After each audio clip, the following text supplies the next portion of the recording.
स्वामी बल प्रधानंद जी महाराज, ग्वालियर से। रामकृष्ण, राधे राधे महाराज जी। महाराज जी, किसी अवतार को उनके जीवन काल में कैसे पहचाना जाए? सोई जाने जे देहु जनाई। अगर वो ना जनाना चाहे तो नहीं जान पाया। अपनी तरफ से पहचान हो ही नहीं सकती जब तक वो पहचान न करा दे। सोई जाने जे देहु जनाई। वो यदि अपने को जनाना चाहे तो जाना जा सकता है, अन्यथा वो जनाते हुए भी ऐसा भ्रम पैदा कर देते हैं कि वो जानने में नहीं आते। जैसे छठवें दिन भगवान श्री कृष्ण की छठी उत्सव में पूतना नाम की राक्षसी ऐसा दिव्य रूप धारण करके आती है कि यशोदा मैया तक की हिम्मत नहीं हुई पूछने की कि तुम कौन हो और कहां से आई हो। इतना सुंदर, इतना वैभव स्वरूप कि ऐसा लगा साक्षात लक्ष्मी जी अपने प्रीतम के दर्शन करने आई। और जब वो भगवान को गोद में लेती, 6 दिन के लाल जो है श्री कृष्ण चंद्र और दुग्ध पान कराती है, तब भगवान उसके लगे हुए स्तनों में हलाहल विष को पीते हैं और उसके प्राणों को भी खींचते हैं। तब 6 कोश में 18 किलोमीटर में उसके शरीर का विस्तार होके गिरता, इतना भयानक रूप। मतलब पूरा का पूरा ब्रज ये जान जाए कि ये भगवान हैं, क्योंकि 6 दिन में ऐसी विशाल राक्षसी पूतना को मारा और हलाहल विष का कोई प्रभाव नहीं पड़ा। तो ये भगवान हैं। लेकिन तुरंत भगवान की विश्व मोहिनी माया ने, नहीं मेरा तो लाला है, ये तो भगवान के आशीष से बच गया, नहीं तो मेरा लाला है। वो कहीं जब पहचान करवाने की कोशिश भगवान ने स्वयं अपनी मुख खोलकर ब्रह्मांड दिखाना या गिरिराज जी उठाना, बहुत तरह से भागवतिक लीलाएं की, पर मोहिनी माया चट ऐसा अपना प्रभाव दिखा देती कि नहीं तो मेरा सखा है, ये तो मेरा यार है, ये तो मेरा लाला है। जब तक भगवान पहचान ना करवाना चाहे तब तक पहचान कर ही नहीं सकते आप भगवान की।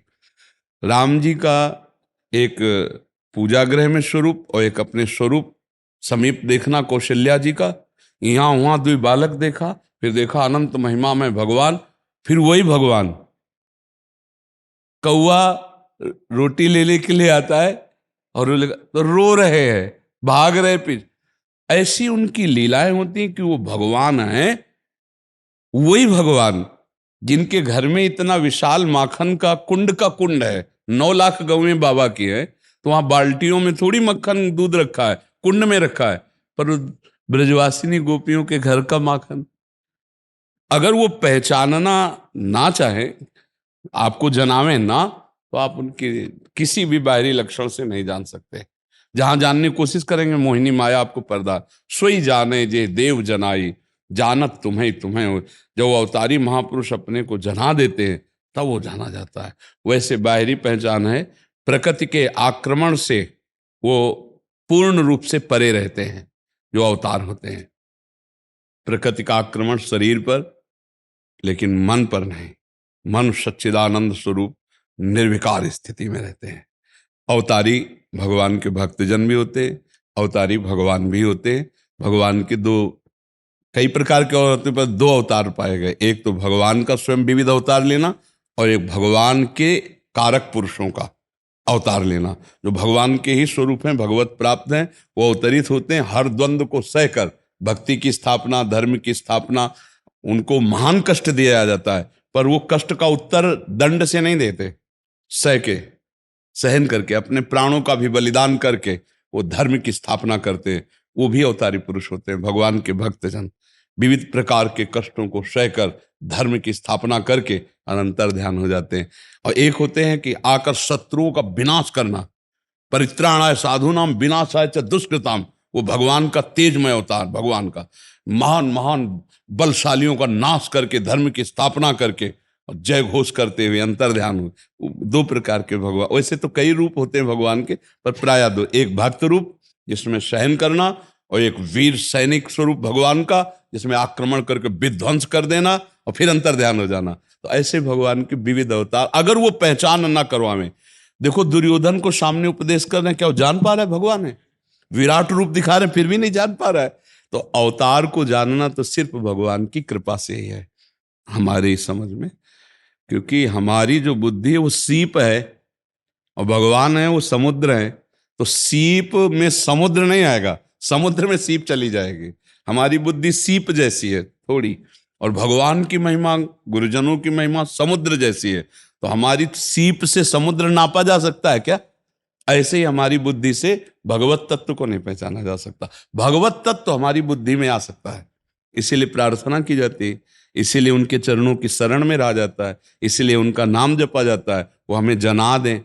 और सही पूछो, ये सब अवतार ही है, ये भगवान का जीव अवतार है। सब रूपों में भगवान ही तो है, दूसरा कोई है क्या? मत्ता परतरम नान्यत किंचिदस्ति धनंजय, मेरे सिवा कुछ और ही नहीं। ये भगवान का जीवा अवतार है। भगवान जड़ चैतन्य रूप में वो ही विराजमान। देखो गोस्वामी तुलसीदास जी कह रहे, जड़ चेतन जग जीव जत सकल राम मैं जानी। जड़ चैतन्य सब में राम रमा हुआ है। सब संतों ने, सब महंतों ने, सब महापुरुषों ने यही अनुभव किया। तो भगवान के सिवा तो कुछ है नहीं, हम कहाँ जान पा रहे? नहीं जान पा रहे। फिर इसी को जनाने के लिए गुरु रूप में आते हैं, गुरुवाणी रूप में वही तो परिचय दे रहे हैं।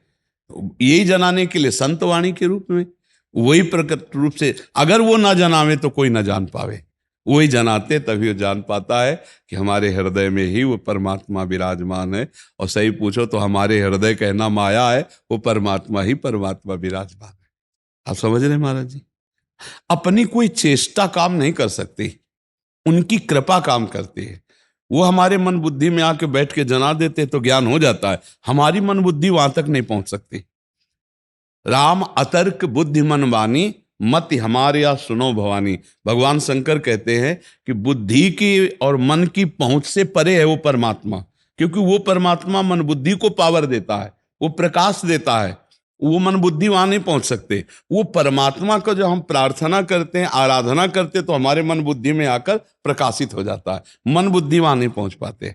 इसलिए कृपा ही हुई ना कि हमारी मन बुद्धि में आकर प्रभु अपना ज्ञान, अपना प्रेम देकर चले गए। तो ये बात समझना है कि कृपा से भगवान को पहचाना जा सकता है। बाह्य है, बाह्य तो कभी ऐसा वैभव रूप दिखाते हैं, कभी ऐसा रूप दिखाते हैं कि संशय हो जाता है बड़े बड़ों को। गरुण जी को संशय हो गया कि ये वही है जो हमारे ऊपर विराजमान होते हैं। तुच्छ निशाचर ने सर्पों से बांध दिया इनको नाग पास में, ये वही प्रभु हैं जिनका नाम लेने से भवबंधन छूट जाता है।